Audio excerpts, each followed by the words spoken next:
Good morning, Kahal Kadosh.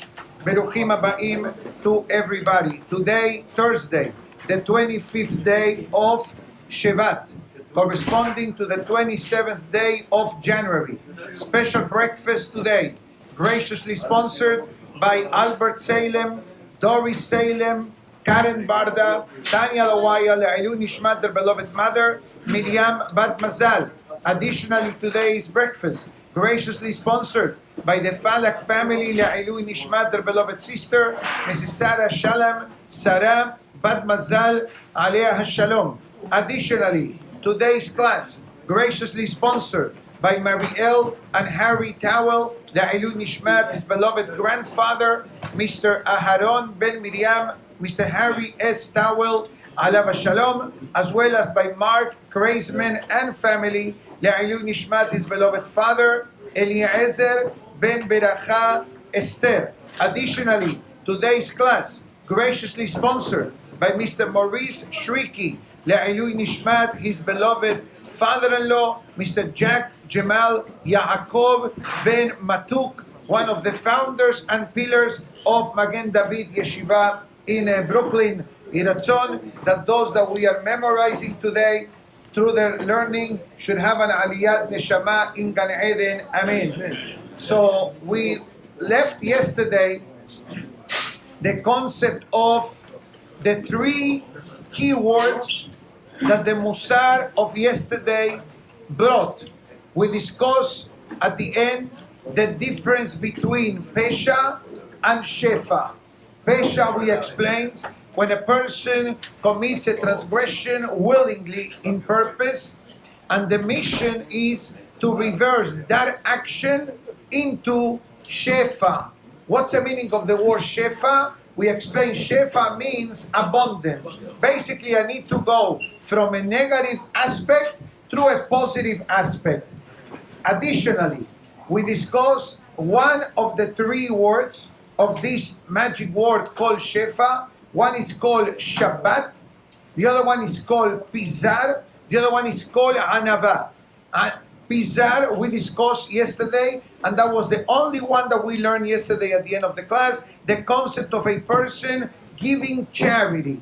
And we explained as the word kesef in milui, so to speak, makes up the word kapara, which is atonement. Today, we're going to try to cover, time allowing, the remaining two words. One word is called Shabbat, and one is called Anava.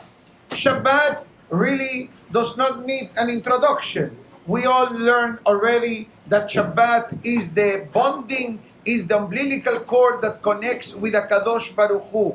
Od hi le'olam, the Pasuk says. The Shabbat is an eternal covenant, meaning to say, rain or shine, pre-Mashiach, during Mashiach, post-Mashiach's arrival, Shabbat will remain forever. Actually, the weekdays, just for us to have in mind is, when Mashiach comes soon, Be'ezat Hashem, we're going to be living in a Shabbat mode. And I don't mean an appliance, that today appliances have Shabbat mode. But I mean that imagine yourself all week long in the spirit of Shabbat, without having any worries, without having any fears, without having to have any concern whatsoever. As the famous one of the Zemirot says, Me'en olam haba, Yom Shabbat, Yom Menuha. The day of the Shabbat is a day of rest. The Zohar Kadosh explains, there are two levels of resting.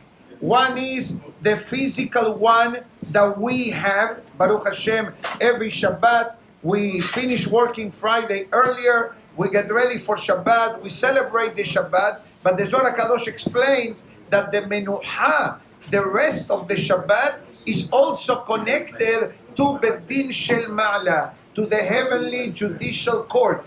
That's the reason why we say Shabbat Shalom. When we say Shabbat Shalom, it's not only that we are wishing to another person Shabbat Shalom, it's not only that on the day of the Shabbat, the body and the soul, the guf and the neshama go into a truce, go into a peacemaking behavior. Why? Because during the week, the body is inclined to do a lot of things that maybe the neshama doesn't worry or doesn't care or doesn't need.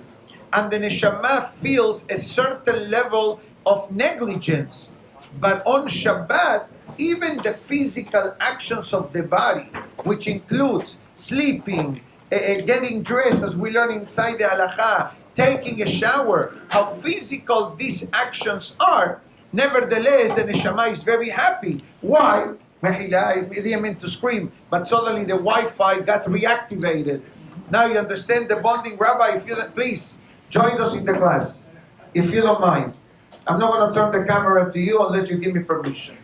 We'll keep the rabbi identity secret to the iTorah audience, and we'll just in case, maybe your kahal doesn't know that you're in Florida. Then we told him I went to deal, and then said, "What's a big deal? I went to Florida, you know." Anyways, on a more serious note, so even what we do on Shabbat, the neshama celebrates. What halakha did we learn inside today? How important is that on Shabbat we dress differently than what we dress during the weekday. And we explain the reason why. Because the garments of the person, and this only reinforces what we learned maybe in the earlier part of the week in the name of Rabbi Moshe Cordovero in Tomer Devora. Rabbi Moshe Cordovero writes that a person needs to be thankful to the garments that they wear. Not that you're going to say to the suit, I love you. How many times people say, I love your tie, I love your shoes, I love your watch, for example, right? Love your wife and children. That's your priority. Number one. Like somebody says, I love fish. So why do you eat them if you love them, right? If you love them, don't eat them. So it means that you love yourself and you enjoy eating fish. But on a more serious note, Rabbi Moshe Cordovero says that the garments also protect the person's body if it's too cold, if it's too hot, whatever weather condition it may be. But it gives the person a certain sense of dignity that when a person is clean. I'm not talking about the label of your suit. I remember when we were children in the yeshiva and in the synagogue, they used to do this. Show me your suit. Okay? And then one day I asked, what are you looking for? The brand name? What difference does it make? No, we're looking for the other label. So which other label? Shatnez free. They wanted to check that the Hakam, please. Do me a favor, bring a chair for the great rabbi next to me. I'm not going to move the camera unless he allows me to do so. I'm using the narrow lens, Rabbi. Thank you. I need to reciprocate the excessive honor you gave me when I went to visit you in Brooklyn. If you'd like to say a few words, just let me know. You want to do listening? Okay. And congratulations on your hard work for the community at many different levels. Some of the New York membership knows who you are and knows what you do. To the Florida audience, I'll introduce you after the class for copyright reasons. Okay? So let's go back. So what did Rabbi Moshe Cordovero says? Be cautious with the way you treat your garments. That's why when a person doesn't need something, Haz v'shalom, unless it's avelut, you get rid of it. Right? But he says that the garments also carry a certain essence of godliness. Because if they will not have it, they will not be able to be a garment. That's what is deep, what he says. But let's repeat what we said inside now for the iTorah audience. For those watching live, we discussed before in the main shul how important is that a person during the Shabbat wears Shabbat garments. And the Lacha writes, if a person needs to change them, do them after the Kiddush. Don't minimize the Kiddush by wearing something sporty. Sometimes, people ask me, Rabbi, can I be a Hazan? I'm a good reader. You know one thing that I will do? I need to make sure that that person is presentable to be a Hazan.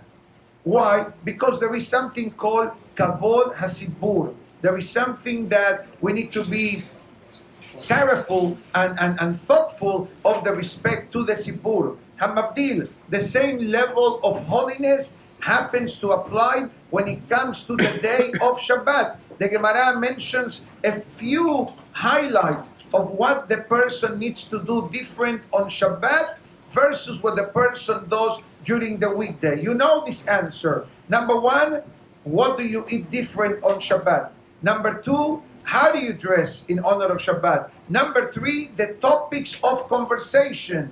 The food, most people do. That's the easy. Maza, mahshi, yevra, you have the menu, gefilte fish for some of you maybe.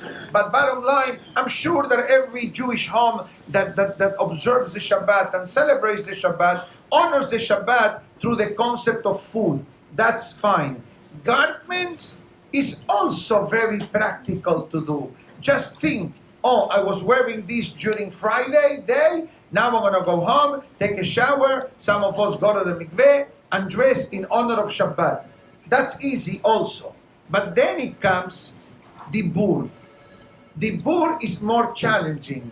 The concept of not talking, of topics which are not conducive to the holiness of the Shabbat. And actually, this is a pasuk that everybody who makes Kiddush on Shabbat says it. The pasuk that says, Mimeso hefsecha bedaber davar. The concept of dibur. The Gemara explains, Shelo yehe diburcha shel hol ke diburcha shel Shabbat.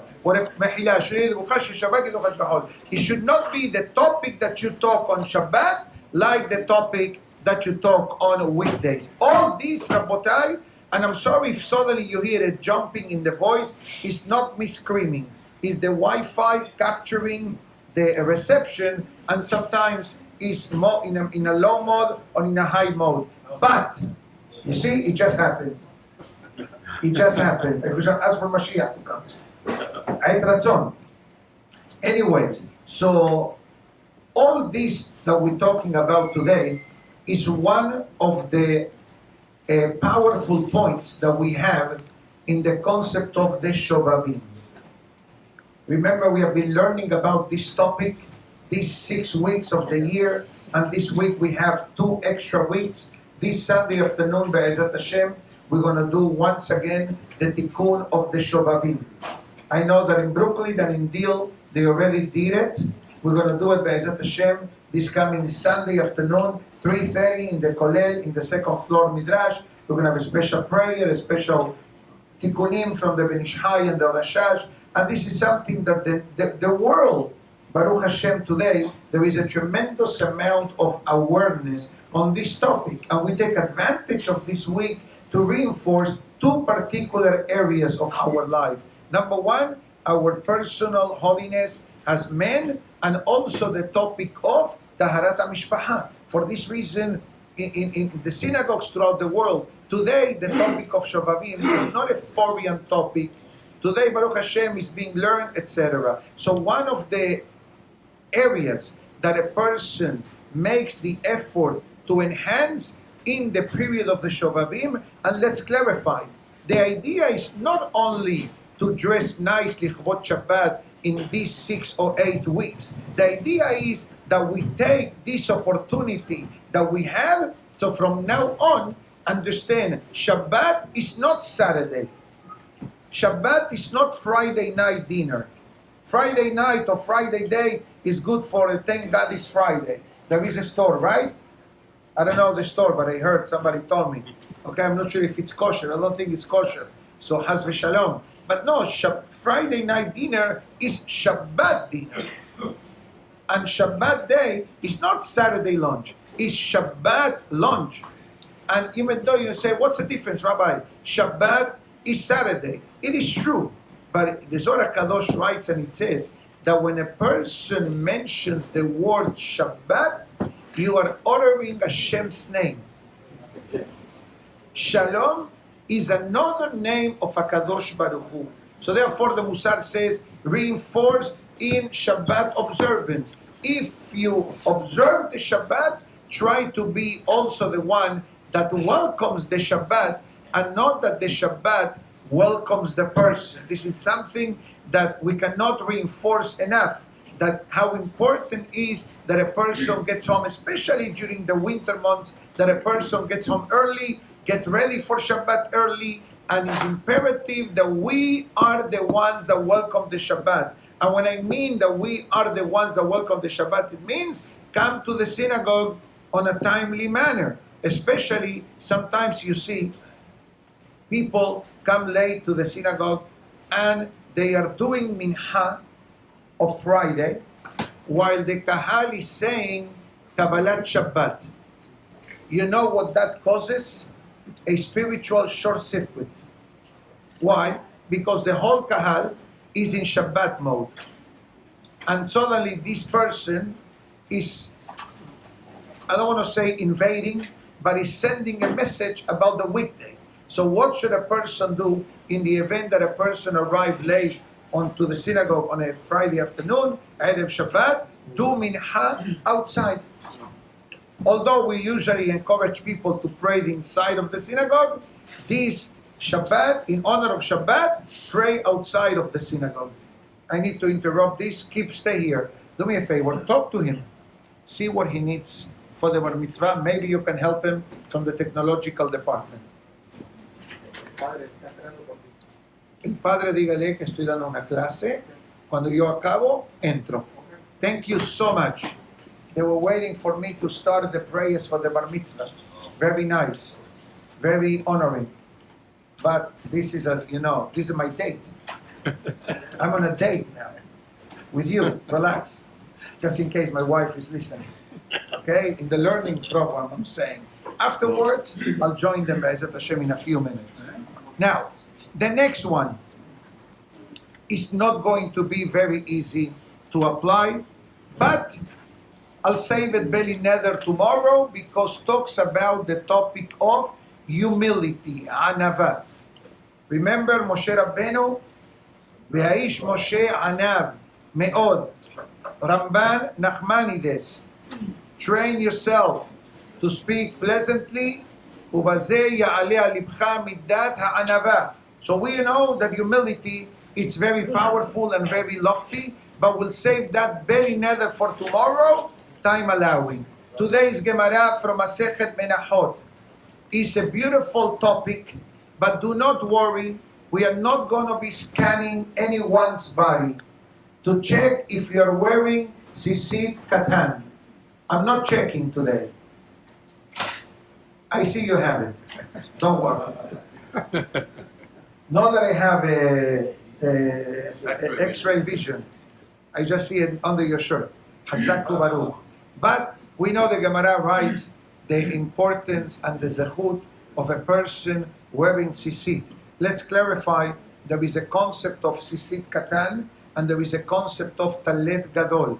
The Talet Gadol, we wear it in order to be able to fulfill the mitzvah from the Torah that covers all of the mitzvot of the Torah. The basic halacha requirement for a garment to be obligated to wear Tsitsit is the concept of arba'a kanfot, that the garment must have 4 corners, like a 90-degree corner.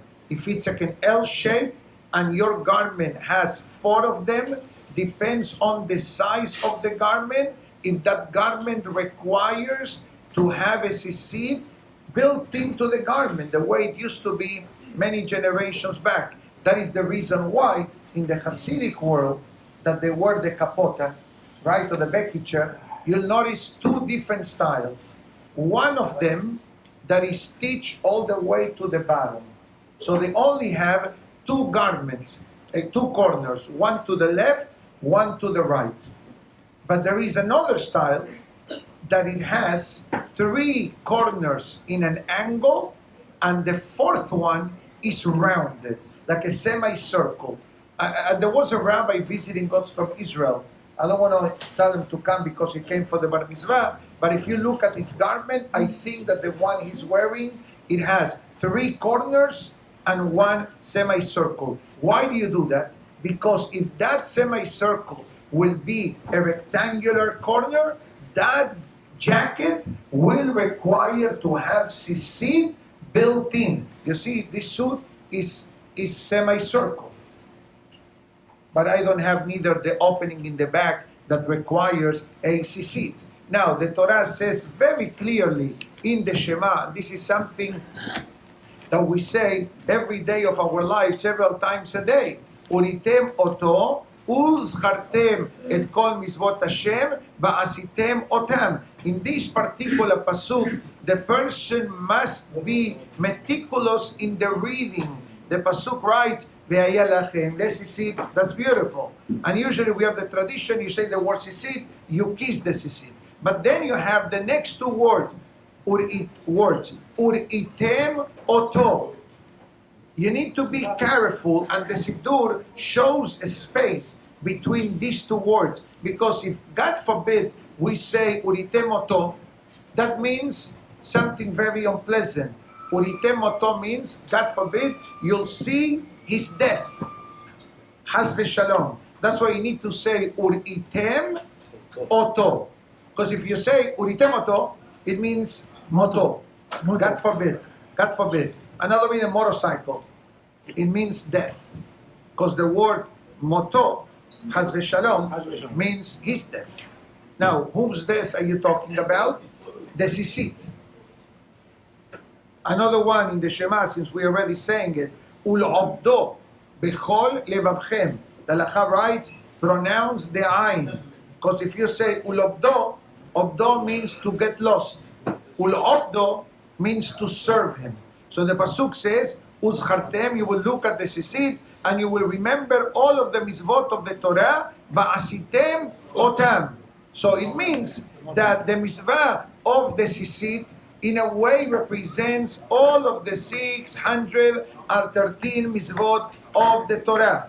And I believe that the Kahal knows how in the mitzvah of Tsitsit all of the mitzvot of the Torah are represented. But because we always have new customers, I'm going to go very quickly again. The Tsitsit has 4 corners. The Tsitsit is made from 4 strings on each corner. Bend it on top in half, and then you put it through the hole. These 4 half tzitsiyot, each one of the tzitsiyot represents a letter of Hashem's name. Yod, Ke, Vav, Ke. You have 4 letters, you have 4 strings, you bend them in half. How much you going to have? 8. So that's why at the end of the Tsitsit, what do you have? I'm going to do a reality presentation today. Don't worry, I'm not going to open up my shirt, just pulling out my Tsitsit. Okay? So you have here, you see the 4 strings. If any of these strings on top is torn or broken, the Tsitsit is no longer kasher.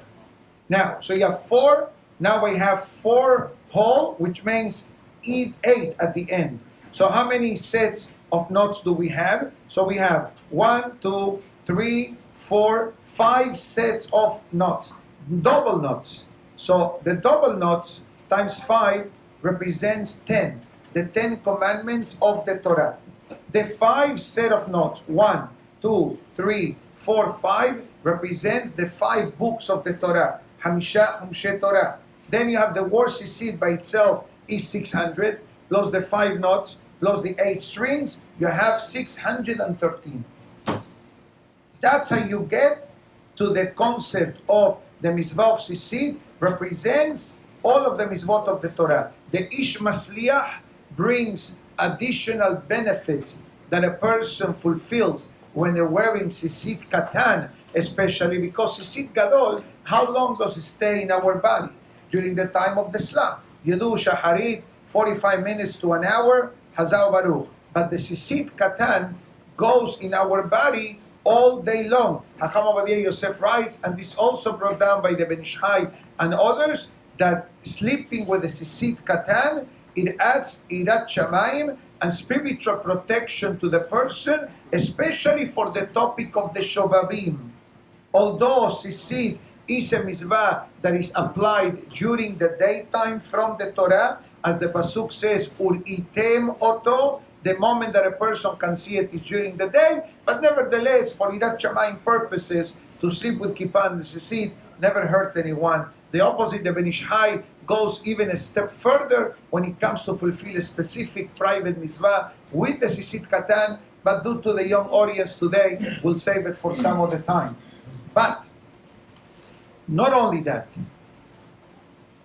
the Ish Masliach writes that the Tsitsit Katan becomes like a bulletproof vest for the person. The Gemara in Masechet Menachem tells us a story about someone that was about to do a very serious avon connected to immorality without going into details. And the moment that he was about to perform the avon, he was undressing, the Tsitsit smacked him on his face. And we know the rest of the story. Okay? Okay? This is what happened. So he says, the Ish Masliach, that first it becomes a bulletproof vest. Not only that, think for a moment, if the mitzvah of Tsitsit, wearing it, it's like fulfilling the entire mitzvot of the Sefer Torah. 613 mitzvot. How many mitzvot, just by wearing the Tsitsit Katan, we are fulfilling throughout the day? And even though we are not actually doing it, but guess what? Guaranteed that the longer the person wears the Tsitsit Katan, the more Irat Shamayim and the more spiritual protection the person has. Not only in the physical aspect of life, and I wish I had the Siddur in front of me. I have it on my phone, but if I'm going to touch my phone, I'm going to have to interrupt the live recording. So I'm going to tell you, no, don't do it. I'm going to tell you some of the benefits that he writes. And it says, Matzila mina ka'as, helps the person to overcome anger. So somebody told me a while back, Rabbi, I wear Tsitsit Katan and I still get angry. So I told him, imagine if you don't wear, how much angry you will get. Number one, it says, Masila mi aynara. Aynara. You believe in it, you don't believe in it. The less you pay attention to it, the better. That's what's written in the holy books. But once the person has, and I said before, the bulletproof vest, I wasn't kidding, because it also camouflages the neshama of the person when there is judgment in Shamayim. Marhika et hamalshinim vet hamekatregim. That's what he writes. Not only that, it says that a person is earning benefits for Tehiyat HaMetim. Obviously, Tehiyat HaMetim is one of the basic principles of Emunah of Am Yisrael, that our beliefs is basically a person comes to the world, a person fulfills whatever type of mission the person has in the world, and if Mashiach did not come during the lifetime, the person goes exactly where it came from. But that's not the end of the story. That's only one chapter of the life of the person. There is during life, and then there is the afterlife. And that's why you hear all the dedications today were done basically le'ilui nishmat, to elevate a neshama. So it says that a person that wore Tsitsit Katan during their lifetime, they also qualify for Tehiyat HaMetim. So the ladies, the wonderful female audience watching live, says, Rabbi, you gave the mitzvah of Tsitsit, and you talk about the mitzvah of Tsitsit, but what about us? We know that ladies, for obvious halachic reasons, are exempt of many mitzvot of the Torah that have a specific time frame. You can find this topic in Gemara Kiddushin, Mitzvat Aseh Shazeman Gerama Nashim Peturot. Literally means any command, any positive commandment from the Torah that has a specific time frame, there is an exception to the wife or to the ladies to do it. And the reason why Hashem, and the halakha rather, exempts the lady from doing it, because the lady carries a much bigger responsibility than the husband. The wife's responsibility is the holiness of the home, the kashrut of the home, including part of education of the children, especially in the early stages of life. So the Torah understands and believes that once the wife It's called, as David HaMelech calls her in the book of Tehillim, Moshibi Akeret Habayit Em Habanim Semecha. She's called Akeret Habayit, the foundation of the home. Automatically, mitzvot that have positive commandments attached to time frame are exempt. But I must clarify, the exception is mitzvot that don't have a negative aspect to it. What does it mean? There is a mitzvah to eat hametz mechila. There is a prohibition to eat hametz in Pesach. There is a mitzvah to eat matzah. Matzah and hametz don't mix. If the matzah is here, the hametz is out. In that case, ladies are obligated to observe both mitzvot because there is a positive aspect, the consumption of matzah, and there is the restriction of the prohibition of consuming hametz. Pesach has one more benefit, that ladies also experience the slavery in Egypt. But Sukkot, when it comes to Sukkot, ladies from a halachic perspective are not obligated to eat in the sukkah. They are exempt. But the halakha also writes that if they eat in the sukkah, they're also going to get compensated, etc. When it comes to the mitzvah of the Tsitsit, concerning the question, what can a wife do for the mitzvah of the Tsitsit? Number one, remind your husband to wear Tsitsit katan. And you can give him that as a gift, as an anniversary or birthday. I know that maybe expecting something more of financial value, but you need to tell them, listen, this mitzvah that I'm giving you, if you count 1 second per day is a mitzvah, you're going to be doing 42,500 of them. That's only one mitzvah. If you multiply that times 613, that will be maybe 25 million mitzvot. Virtual mitzvot is a cryptocurrency. Somebody tells me, Rabbi, I have 70 million coins. I said, Bitcoin? I said, no, Rabbi. Mehila, 42, let's do the numbers. 60 times 60 times 12. That's second minutes, 43,200 times 613. Okay, it's only 26,481,600 virtual mitzvot that you do by wearing Tsitsit katan only during the day. If you shlof with it, that means if you sleep, look at the magic number. 52 million virtual mitzvot. Still, the guy has 70 million Shifa coins. Shiva is one of the $1,800 in today's currency value. But don't ask me who the person is, because if he's going to jump to $1, we're going to take care of him. Don't worry about it. We'll give him a couple of tax deduction dedications. Matchav. I know who the person is. He asked me. He said, I told him, okay, he says it's not a lot of investment. But anyways, in a more serious note, can you imagine your wife tells you, this is your, no, but I wanted the new Apple Watch. I wanted whatever gadget. The rabbi says that this is better. It's cheaper than an Apple Watch, but look at the spiritual dividends. Can you imagine having 26 million mitzvot virtual in your account in Shamayim? It's an unbelievable deal. So that's how the wife helps the husband, reminding him to put on the Tsitsit katan. Number two, the children as well.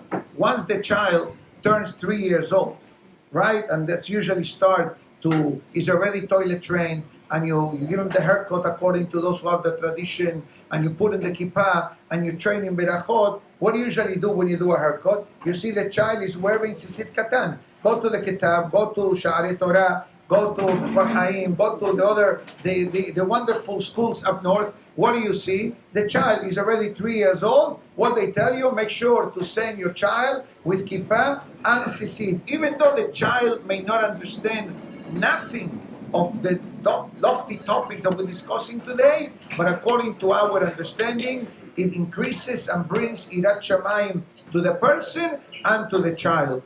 Additionally, the wife can also make sure that the husband is wearing a kosher Tsitsit katan. And the way you do it is by making sure that every corner of the Tsitsit has 8 strings. If it doesn't have 8 strings, it will all depend how many it has and the length of the string to determine if it's going to be kasher or not. But at least the untangling of the sisiyot spiritually is also beneficial. I don't remember where I saw this in writing, but it says the Hidah HaKadosh, and I think that with this statement I will finish. I'll tell you a short Devar Torah from Perashat Shofetim. Shofetim beshoterim titen lecha bechol she'arecha. This refers, the Hidah HaKadosh writes, although it's a mitzvah from the Torah to have Sanhedrin, will save the literal meaning of the verse. Let's go straight to the spiritual message of the Torah. Shofet and shoter. Shofet, the judge, means the brain of the person. Shoter means the officer that enforces the ruling of the brain. This is an officer, the heart, and the shofet, the judge. The judge needs to make a distinction. Is it permissible? Not permissible. Says the Hidah Kadosh, Bechol she'arecha, all the openings of your body. The Tsitsit Katan, or the Talet, or the Tsitsit, the Hidah Kadosh writes, and it says, this represents the 8 openings of the human body. Let's do it together. 2 eyes, 2 ears, 2 nostrils, 1 mouth, and 1 berit milah. And that's what he says. Shofet and shoter. Anything you're going to say, anything you're going to listen, anything you're going to do, anything you're going to smell, think about it. Is it appropriate or not? It's not easy, it's not automatic, but that's what the Hidah HaKadosh writes. On this pasuk, connecting it to the mitzvah of the Tsitsit. And that's why the untangling is important. Because you don't want to be tangled up. You don't want to be good. Oh, I'm good with my mouth, but I'm not good with my eyes. Shemirat HaLashon, Shemirat HaEinayim, Shemirat HaBerit, all these matters are related. Remember, one of the lessons of the Musar said, Milah, Milah. The words that comes from the person's mouth have a direct connection to the personal holiness of the person. I would love to stay longer, but my presence is mandatory already. Okay, my good friends? So we say Tiskela Mitzvot to all of the generous sponsors for today's breakfast and class. And Be'ezat Hashem, we'll see each other.